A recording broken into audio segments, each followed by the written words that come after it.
Hello everyone. आज हम करने वाले हैं बीसीए की यूनिट 3 किसकी ऑपरेटिंग सिस्टम की। ऑपरेटिंग सिस्टम का सब्जेक्ट कोड 2003T है।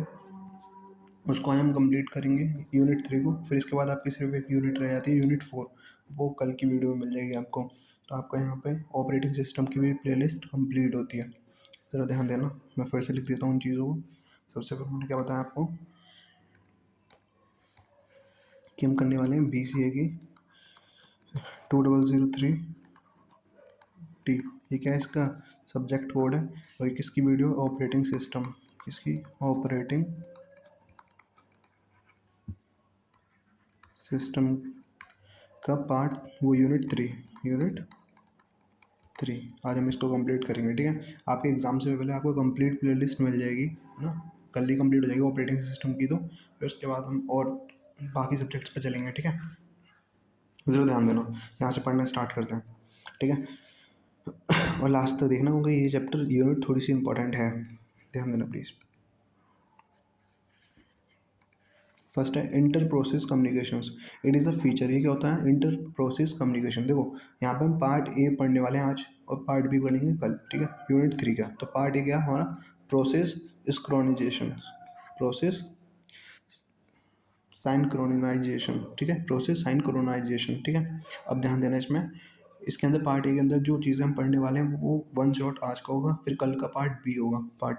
ठीक है, अब इसमें सबसे पहला टॉपिक है inter process communication. Inter process communication क्या होता है, तो इसको सबसे पहले मैं हिंदी में बता देता हूँ। इंटर प्रोसेस कम्युनिकेशन अलाउ करता है प्रोसेसों को कम्युनिकेट करने के लिए और डाटा को शेयर करने के लिए। इंटर प्रोसेस कम्युनिकेशन क्या करता है, अलाउ करता है प्रोसेसों को कि आप एक दूसरे से कम्युनिकेट कर सकते हो, डिफरेंट प्रोसेस आपस में बात कर सकते हैं और अपने डाटा एक दूसरे को शेयर कर सकते हैं। तो क्या होता है, it is a feature of the operating system. ये ऑपरेटिंग सिस्टम का एक फीचर है जिसके अंदर ये अलाउ करता है, दैट अलाउ डिफरेंट प्रोसेसों को कि रनिंग करो ऑन अ कंप्यूटर, जो रनिंग कर रहे हैं ऑन अ कंप्यूटर में। क्या बोला कि आप, ये क्या होता है, एक फीचर होता है ऑपरेटिंग सिस्टम का जो अलाउ करता है डिफरेंट प्रोसेसों को जो रनिंग कर रहे हैं किसमें, कंप्यूटर में, कि आप कम्युनिकेट करो। तो कम्युनिकेट करने के लिए कम्युनिकेट कर सकते हो, शेयर कर सकते हो डाटा को, एंड कोऑर्डिनेट कर सकते हो एक्टिविटीज़ को, मतलब एक दूसरे की एक्टिविटीज़ को थोड़ा सा मैनेजेबल बना सकते हो। समझ में आ गया इंटर प्रोसेस कम्युनिकेशन, समझ में आ गया क्या है। ये क्या करता है, अलाउ करता है प्रोसेसों को कम्युनिकेट करने के लिए एंड शेयर करने के लिए डाटा। मैं यहाँ पे हिंदी भी लिख के लाया हूँ ताकि आप जब बाद में पढ़ो तो आपको याद रहें चीज़ें। अब नेक्स्ट टॉपिक है types of inter process communication. तो types of inter process communication में सबसे पहले आती है शेयर्ड मेमोरी। ये क्या होती है, एक इस टाइप की मेमोरी, जैसे कि मैंने कोई काम किया तो उसने क्या करा, उस मेमोरी को स्टोर कर लिया। अब वो मेमोरी डिफरेंट प्रोसेसों में जाके लग रही है, वही मेमोरी डिफरेंट प्रोसेसों में क्या कर रही है, वर्क कर रही है। तो ये क्या होती है, हमारी शेयर्ड मेमोरी। क्या होती है, शेयर्ड मेमोरी। इन दिस, इसके अंदर क्या होता है, ऑपरेटिंग सिस्टम क्रिएट कर लेता है एक पार्ट ऑफ अ मेमोरी। मतलब ऑपरेटिंग सिस्टम ने क्या करा, क्रिएट कर लिया एक part of the memory which can be used by 2 और मोर प्रोसेस। वो यूज़ होता रहता है 2 से ज़्यादा प्रोसेसों के लिए।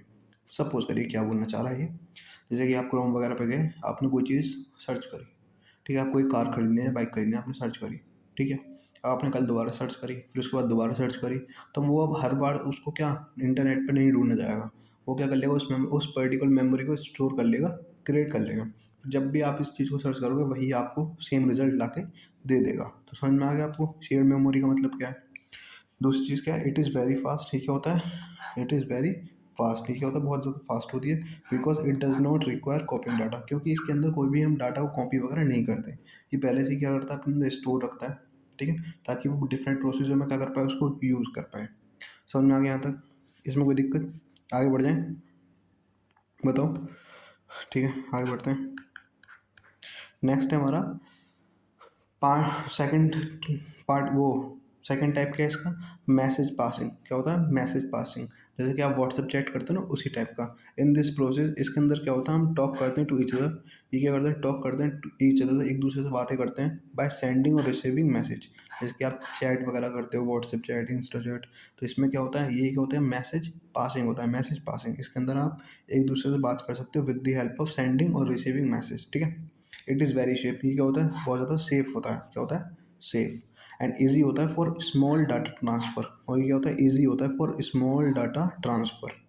तो देखो यहाँ पे एक बात समझ में आ गई होगी, ईजी किसके लिए होता है, स्मॉल डाटा ट्रांसफ़र के लिए। ठीक है, अगर कोई बिग डाटा ट्रांसफ़र है तो क्या यूज़ करोगे आप, पुराना वाला टाइप। ठीक है, इससे पहले वाला टाइप क्या था, कमेंट में बताओ जल्दी। इट वर्क करता है थ्रू सेंड एंड रिसीव। ये क्या करता है, वर्क किस टाइप से करता है, सेंड करता है मैसेजों को और रिसीव करता है। एग्जाम्पल क्या है इसका, व्हाट्सएप चैट। एग्जाम्पल क्या है, व्हाट्सएप चैट। आई होप यहाँ तक तो कोई दिक्कत नहीं होगी आपको। तो आपको समझ में आया, टाइप समझ में आ गया, आईपीसी समझ में आ गया, है ना, इंटर प्रोसेस कम्युनिकेशन। और इसका टाइप्स क्या होते हैं ये भी समझ में आ गया, शेयर्ड मेमोरी और मैसेज पासिंग। ठीक है, शेयर्ड मेमोरी में क्या होता है, किसी एक टाइप की मेमोरी को वो स्टोर कर लेता है, क्रिएट कर लेता है, फिर बाकी के डिफरेंट प्रोसेसों में उसको लगा देता है। मैसेज पासिंग में क्या होता है, आप एक दूसरे से व्हाट्सएप चैट वगैरह कर रहे होते हैं, डिफरेंट प्रोसेस आपस में। समझ में आ गया। अब आपको पढ़ेंगे रेस कंडीशन। सबसे पहले वही हिंदी देखेंगे इसकी, फिर आगे बढ़ेंगे। कलर चेंज कर लूँ, बहुत ढेर सारे ऐड सी कर रहे हैं, ब्लैक कर लेते हैं। ठीक है, तो इसमें सबसे पहले हम क्या देखेंगे, हिंदी। तो ये क्या होता है, दो प्रोसेस एक ही डाटा को एक साथ यूज़ करते हैं। दो प्रोसेस क्या करते हैं, एक ही डाटा को एक साथ यूज़ करते हैं। दोनों अपना अपना काम कर लेते हैं बिना वेट किए। दोनों अपना अपना काम कर लेते हैं बिना वेट किए। इसीलिए फाइनल आंसर क्या आता है, गलत आता है। इसीलिए फाइनल आंसर क्या आता है, गलत आता है। सपोज करो एक बैंक अकाउंट है जिसमें 1000 रुपीज़ है। अब हस्बैंड और वाइफ दोनों ही उसमें से पैसे निकाल सकते हैं। हस्बैंड ने निकाले 500 रुपीज़, है ना, और उसी टाइम पे, बिल्कुल उसी टाइम पे हस्बैंड ने निकाली थी, मतलब अपनी ऑफिस में से, और वाइफ ने क्या करा, उसी टाइम पे निकाले 500 रुपीज़, उसी टाइम पे, बिल्कुल सेम टाइम। ठीक है, अब क्या करेगा, हस्बैंड को पहले शो हो रहे थे 100 रुपीज़, अब उसने 500 निकाले, तो अब कितने शो होंगे उसे, 500। वाइफ ने कितने निकाले, 100 रुपीज़ थे, 500 निकाले, तो कितने शो होंगे उसे, 500। बट शो कितने होने चाहिए थे, क्योंकि 500 इसने निकाले, 500 इसने निकाले, तो 1000 तो खर्च हो गए। बट फिर भी कितने शो हो रहे हैं, 500 यहाँ पे और 500 यहाँ पे। तो यही क्या होता है हमारा, रेस कंडीशन। यही क्या होती है, रेस कंडीशन। यहाँ पे जो फाइनल आंसर आया वो क्या है, गलत, दोनों का। क्यों, क्योंकि यहाँ पे डिफरेंट प्रोसेस एक ही टाइम पे हो रहे थे, इसलिए वैल्यू गलत आई है। समझ में आया? इसी को कहते हैं रेस प्रोसेस। अब इसको पढ़ लेते हैं इंग्लिश में भी। Race condition in an operating system कैसे होता है, अक्वर कब होता है, व्हेन मल्टीपल प्रोसेस, जब मल्टीपल प्रोसेस और थ्रेड्स, थ्रेड्स मैंने पढ़ाया था ना, जो ऐसे हम गूगल क्रोम यूज़ करते हैं तो उसमें मल्टीपल टैब्स खोल लेते हैं, वही क्या होते हैं हमारे थ्रेड्स, है ना। Multiple process and threads access करें एट द सेम टाइम। ठीक है, तो रेस कंडीशन क्या आती है, एक तरीके का ब्लंडर है, गलती है। जब कब होती है वो, जब मल्टीपल प्रोसेस और थ्रेड्स क्या कर रहे हो, काम कर रहे हो एक ही टाइम पे। ठीक है, एग्जांपल क्या है इसका, बैंक अकाउंट। सबसे अच्छा एग्जांपल क्या है, बैंक अकाउंट। आई होप यहाँ तक भी कोई दिक्कत नहीं होगी, समझ में आ गया। इसलिए फाइनल आंसर क्या आता है इसका, गलत आता है। सबकी हिंदी लिख के रहा हूँ, बहुत ईजी तरीके से पढ़ा रहा हूँ, इतने ईजी तरीके से मेरे ख्याल से कोई नहीं पढ़ाएगा आपको। प्लीज़ इस चीज़ को थोड़ा सा वैल्यू दें और क्या करें, सब्सक्राइब कर लें। ठीक है, अब नेक्स्ट है section, critical section problem. Critical section problem, उससे उससे पहले हम कुछ बात सीखेंगे, सेक्शंस क्या होते हैं। देखो, बेसिक स्ट्रक्चर देखते हैं हम। ठीक है, क्या देखते हैं, बेसिक स्ट्रक्चर, जरूर ध्यान देना प्लीज़। हर प्रोसेस का एक बेसिक स्ट्रक्चर होता है, हर प्रोसेस का एक बेसिक स्ट्रक्चर होता है। वो किस टाइप से होता है, पहले होता है एंट्री सेक्शन, जहाँ से क्या होता है, परमिशन ली जाती है कि हम प्रोसेस में एंटर कर सकते हैं कि नहीं। ठीक है, ये क्या होता है, एंट्री सेक्शंस। फिर क्या होता है हमारा क्रिटिकल सेक्शन, यहाँ पे हम शेयर्ड रिसोर्सेज का यूज़ करते हैं, जितने भी हमारे पास रिसोर्सेज हैं उनका क्या करते हैं, यूज़ करते हैं, है ना। मैं इसे थोड़ा सा जूम कर लूँ क्या, ध्यान देना। पहले क्या, हर प्रोसेस का स्ट्रक्चर कुछ ऐसा होता है, जैसे एंट्री सेक्शन है, इसमें क्या करते हैं, परमिशन लेने के लिए यूज़ करते हैं। फिर क्या होता है क्रिटिकल सेक्शन, यहाँ पे शेयर्ड रिसोर्सेज का क्या होता है, यूज़ होता है। फिर होता है हमारा एग्जिट सेक्शन, यहाँ पे बाहर निकलते हैं। फिर होता है रिमेनिंग सेक्शन, जो नॉर्मल काम होता है। फॉर एग्जांपल, आपका एक प्रोसेस है, उसने परमिशन ली, वो एंट्री सेक्शन से एंटर किया, क्रिटिकल सेक्शन में जाकर उसने रिसोर्सेज का यूज़ किया, एग्जिट से वो बाहर निकल गया। अब जो दूसरा प्रोसेस होगा वो, जो दूसरा प्रोसेस कहाँ पे होता है, रिमेनिंग सेक्शन में। ठीक है, वो कहाँ जाएगा, फिर एंट्री सेक्शन पे, फिर वो इस टाइप से करेगा, उसका काम खत्म हो जाएगा, वो निकलेगा। फिर तीसरा प्रोसेस जो रिमेनिंग सेक्शन में, वो कहाँ जाएगा, एंट्री सेक्शन में। इस टाइप से काम चलता रहता है। ये होता है हमारा बेसिक स्ट्रक्चर। क्या होता है, बेसिक स्ट्रक्चर। ठीक है, यहाँ से समझ में आ गया, बेसिक स्ट्रक्चर समझ में आ गया।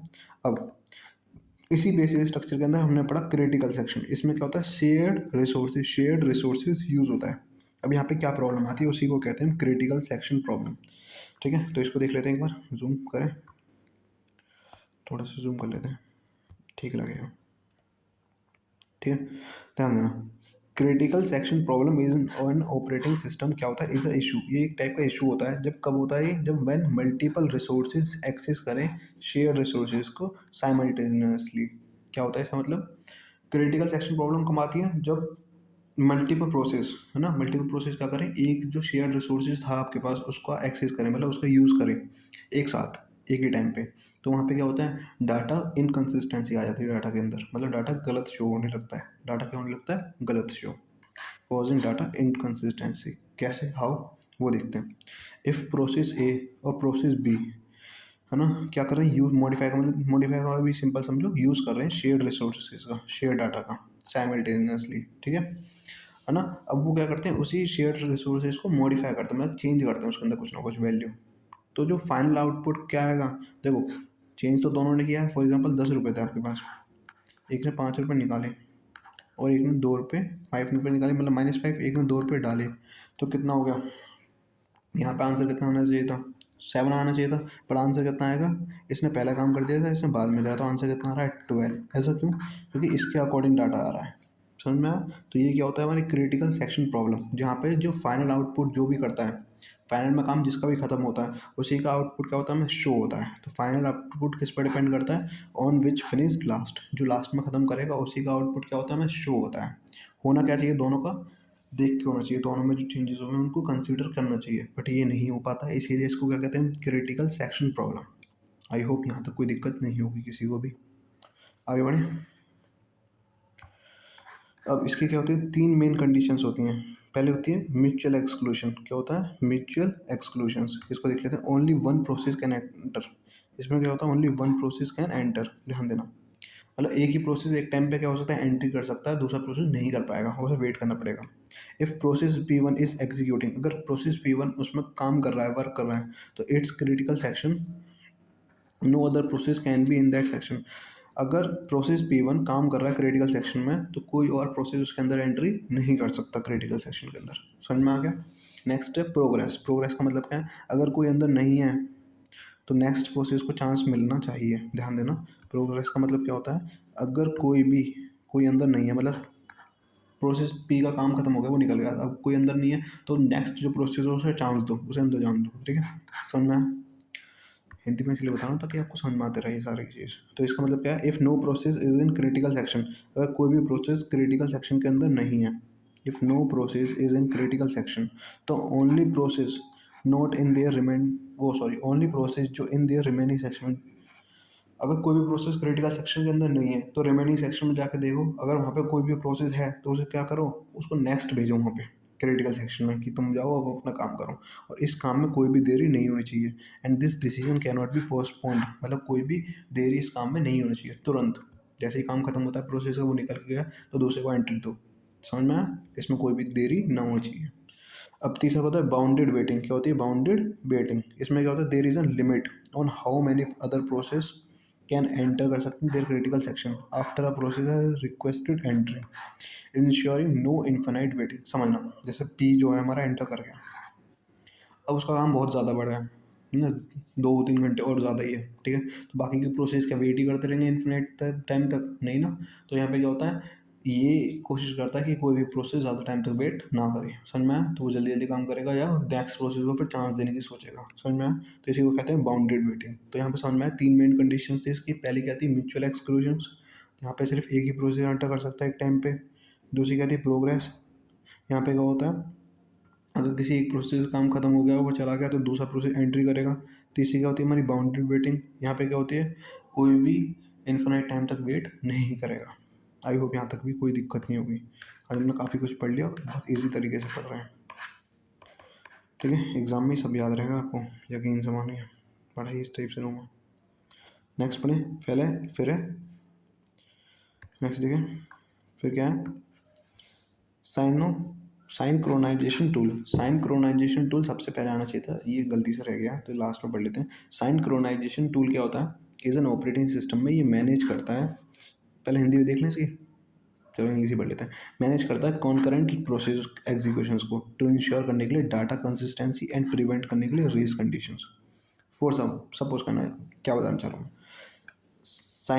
साइनक्रोनाइजेशन टूल जो होता है हमारा, साइनक्रोनाइजेशन टूल जो होता है हमारा, ये कंट्रोल करता है कि कितने प्रोसेस रिसोर्सेज का यूज़ कर रहे हैं, ठीक है, सेम टाइम पे। फॉर एग्जांपल, अगर डिफरेंट प्रोसेस अगर किसी रिसोर्स का यूज़ कर रहे हैं, तो वहाँ पे कोई डाटा की गलती ना हो, है ना, डाटा प्रॉपर वर्क करे, डाटा प्रॉपर रहे, इसका कौन ध्यान रखता है? हमारा साइंक्रोनाइजेशन टूल। समझ में आ गया? तो साइंक्रोनाइजेशन टूल ऑपरेटिंग सिस्टम के अंदर किसको मैनेज करता है? डाटा को मैनेज करता है। कब? जब उस पर डिफरेंट प्रोसेस उसके ऊपर काम कर रहे हो। समझ में आ गया? बात क्लियर है? अब नेक्स्ट पढ़ते हैं। नेक्स्ट है हमारा सेमाफोर्स। सेमाफोर्स मैं छोटी सी जगह पे लिखा है क्योंकि इसे लिखना भूल गया था मैं। ठीक है, अपनी गलती मानता हूँ भाई मैं। ठीक है, सेमाफोर्स। सेमाफोर्स समझ लेना, ये सेमाफोर्स इज साइनोक्रोनाइजेशन टूल। सेमाफोर क्या होता है? एक टाइप का साइनोक्रोनाइजेशन टूल ही होता है। ये यूज़ किया जाता है टू कंट्रोल करने के लिए एक्सेस टू शेयर डाटा। मतलब कोई भी शेयर डाटा है हमारे पास, मैंने तुम्हें अपनी स्क्रीनशॉट भेज दी किसी की चैट के साथ, जो कि कभी हो नहीं सकता, बट अगर हो गया, मैंने आपको चैट के साथ किसी के स्क्रीनशॉट भेजे, तो अब आपके पास वो आ गई मेमोरी, तो वो क्या होगी? आपकी शेयर्ड मेमोरी है। अब आप क्या कर सकते हो? उसको एक्सेसली कहीं भी यूज़ कर सकते हैं, किसी को भी सेंड कर सकते हो, बट इस चीज़ को कौन कंट्रोल करता है? सेमाफोर्स। कौन कंट्रोल करता है? सेमाफोर्स। ये कंट्रोल करता है उसके एक्सेस पे कि आप किस किस को एक्सेस दे रहे हो उसका। ठीक है, तो tool use to act control access to share resources. ठीक है, तो सेमाफोर्स की कोई पूछ ले क्या होता है तो बताना आप। ये कंट्रोल करता है शेयर मेमोरी के ऊपर या शेयर रिसोर्सेज के ऊपर। समझ में आ गया? अब टाइप्स ऑफ सेमाफोर्स, तो दो टाइप के होते हैं। पहले होता है बाइनरी सेमाफोर्स और दूसरा क्या होता है? सॉरी, पढ़ना स्टार्ट करें। टाइप्स ऑफ सेमाफोर क्या है? बाइनरी सेमाफोर्स होते हैं, काउंटिंग सेमाफोर्स होते हैं। बाइनरी सेमाफोर्स के अंदर जो वैल्यू होती है वो किसकी होती है? 0 और 1 की होती है। काउंटिंग सेमाफोर्स के अंदर 0 से लेकर इन्फिनाइट तक जा सकती है। बाइनरी सेमाफोर्स के अंदर सिर्फ एक ही प्रोसेस अलाउड किया जाता है। For example 1 bathroom 1 person. Counting semaphores के अंदर मल्टीपल प्रोसीजरों को अलाउड किया जाता है। फॉर एग्जांपल अगर 5 सीट बिछी हुई है कहीं भी बाहर, बाथरूम में नहीं, बाहर 5 सीट अगर बाहर हैं, कहीं भी लगी हुई हैं, तो वहाँ पे 5 बंदे बैठ सकते हैं। तो ये क्या होता है? हमारा काउंटिंग सेमाफोर। तो आपको समझ में आ गया बाइनरी सेमाफोर और काउंटिंग सेमाफोर में डिफरेंस। ठीक है, सेमाफोर क्या होता है? एक तरीके का टूल होता है जो किसको क्यों यूज़ करा जाता है? ताकि हम कंट्रोल बनाए रखें किस पे? शेयर्ड मेमोरी पे। अब नेक्स्ट है हमारा टू इम्पोर्टेंट ऑपरेशंस, दो इम्पोर्टेंट ऑपरेशंस। उसके अंदर पहला आता है हमारा वेट। क्या आता है? वेट। वेट किस लिए यूज़ किया जाता है? किसी भी डाटा को एंटर कराने के लिए, किसी भी प्रोसेस को एंटर कराने के लिए। तो process try to enter, wait के अंदर अगर वेट का ऑपरेशन लग रहा है, इसका मतलब प्रोसेस क्या कर रहा होगा? एंट्री करने की कोशिश कर रहा होगा। अब अगर वैल्यू जीरो से बड़ी है, इफ़ वैल्यू जीरो से बड़ी है, तो वो क्या कर सकता है? एंटर कर सकता है। अगर वैल्यू जीरो के इक्वल है तो वो क्या करना पड़ेगा? उसे वेट करना पड़ेगा। क्या करना पड़ेगा? वेट करना पड़ेगा। समझ में आ गया आपको? अब नेक्स्ट है हमारा सिग्नल। सिग्नल का मतलब होता है एग्जिट करने के लिए यूज़ होता है। ये किस लिए यूज़ होता है? एग्जिट करने के लिए, प्रोसेस को लीव करने के लिए। अगर वैल्यू इसमें क्या होती है? वैल्यू इंक्रीज होती है। ध्यान रखना, तो हमारी जो वेट होता है इसमें वैल्यू क्या रहती है? क्या होती जाती है? Time time decrease. और यहाँ की वैल्यू होती है इंक्रीज। ठीक है, यहाँ पे next process can enter, next process can enter. यहाँ पे नेक्स्ट प्रोसेस क्या होता है? एंटर करता है। बात क्लियर है? यहाँ तो कोई दिक्कत? भाई देखो, वो अभी जो हमने पढ़ा था उसमें अगर वो एक प्रोसेस एग्जिट कर रहा होगा तो दूसरा प्रोसेस अपने आप ही एंटर कर रहा होगा। बात क्लियर है? तो इसमें कंफ्यूज मत होना। अब हम पढ़ेंगे साइनोक्रोनाइजेशन प्रॉब्लम्स। साइनक्रोनाइजेशन प्रॉब्लम्स, इनके अंदर सबसे पहली प्रॉब्लम क्या आती है? Read writer problem. Read writer problem, ये क्या होता है? फॉर एग्जाम्पल हमने कोई भी डाटा शेयर करा, रीडिंग डाटा जिसे आप रीड कर सकते हो, आप सभी रीड कर सकते हो, बट अगर उस टाइम पे जिसने वो डाटा लिखा है वो वहाँ पे पहुँच जाता है, तो सिर्फ सबको रुकना पड़ेगा, सिर्फ वो बंदा अकेला रीड करेगा। बात समझ में आई? तो रीडर एक साथ रीड कर सकते हैं, रीडर्स क्या एक साथ रीड कर सकते हैं, बट अगर राइटर आ गया, राइटर आया तो सबको क्या करना है? रुकना पड़ेगा। सबको क्या करना पड़ेगा? रुकना पड़ेगा। तो multiple readers can read data simultaneously. यहाँ पर रीड आता, ठीक है,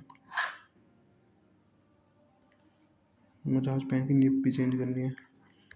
कैन रीड डाटा साइमल्टेनियसली, है ना, कैन रीड डाटा साइमल्टेनियसली, ठीक है, but writers need exclusive access.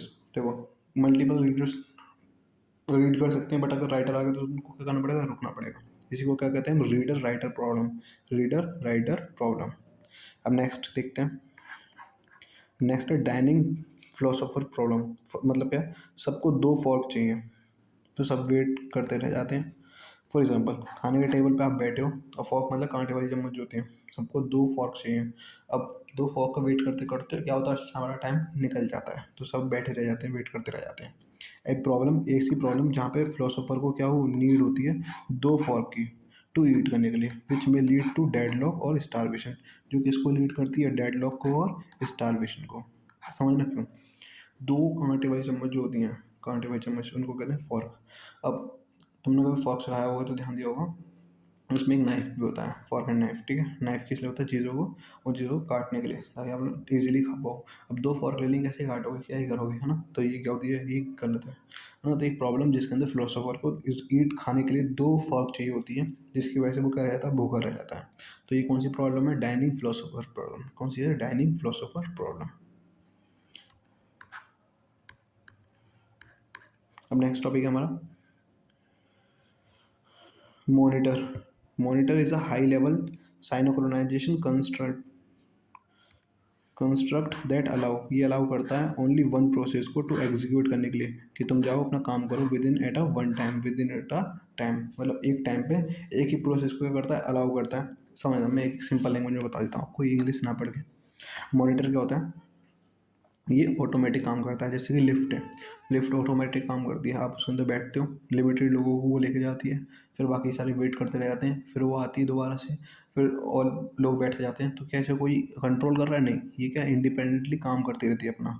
समझ में आया। तो मॉनिटर भी उस टाइप की है। मॉनिटर क्या करता है, एक टाइम पे एक ही प्रोसेस को काम कराता है, फिर जब उसको हो जाता है उसको बाहर भेज देता है, दूसरे प्रोसेस को अंदर ले लेता है, ठीक है। तो इसको ईजी टू यूज़, हम मॉनिटर को ईजी कर सकते हैं, यूज़ कर सकते हैं ईजीली, ठीक है। और यहाँ पे ये ऑटोमेटिकली काम करता रहता है अपने आप ही। तो मॉनिटर क्या करता है, इस हाई लेवल साइनोक्रोनाइजेशन टूल है, जो अलाउ करता है प्रोसेस को, ओनली एक प्रोसेस को एट अ टाइम पे, एट अ सिंगल टाइम पे, है ना। एक टाइम पे एक ही प्रोसेस को अलाउ करता है और इंश्योरिंग करता है म्यूचुअल एग्जीक्यूशन ऑटोमेटिकली, मतलब कि वो काम करता रहे अपने आप ही ऑटोमेटिकली। अब it also provide condition variable. अब वो क्या प्रोवाइड करता है, कंडीशन वेरिएबल भी प्रोवाइड करता है, ताकि प्रोसेस का कोऑर्डिनेशन बना रहे, ताकि प्रोसेसों का कोऑर्डिनेशन बना रहे। समझ में आ गया आपको। तो क्या करता है, हाँ, कंडीशन वेरिएबल्स भी प्रोवाइड करता है, ताकि प्रोसेस का कोऑर्डिनेशन बना रहे। आई होप यहाँ तक किसी को कोई दिक्कत नहीं होगी। आगे बढ़े, ध्यान देना प्लीज़। कंडीशन वेरिएबल्स क्या होते हैं, ये यूज़ करा जाता है व्हेन प्रोसेस को वेट करना हो। जब प्रोसेस को क्या करना हो, वेट करना हो, तो हम क्या यूज़ करते हैं, कंडीशन वेरिएबल्स। क्या यूज़ करते हैं, कंडीशन वेरिएबल्स। समझ में आ गया। अब ऑपरेशन क्या होता है, ऑपरेशन दो टाइप के होते हैं, पहला होता है वेट और दूसरा कौन सा होता है, सिग्नल। वेट में क्या होता है, प्रोसेस का स्लीप मोड में डाल दिया जाता है, प्रोसेस को स्लीप मोड में डाल दिया जाता है। और सिग्नल में क्या होता है, वेटिंग प्रोसेस को जगाता है, वेटिंग प्रोसेस को जगाना होता है। देखो, वेट प्रोसेस में क्या होता है, प्रोसेस को स्लीप मोड में डाल दिया जाता है, और सिग्नल में क्या होता है, वेटिंग प्रोसेस को जगाना होता है, ठीक है। आई होप यहाँ तक सबको समझ में आ गया होगा। यहाँ पे आपका ये लेक्चर कंप्लीट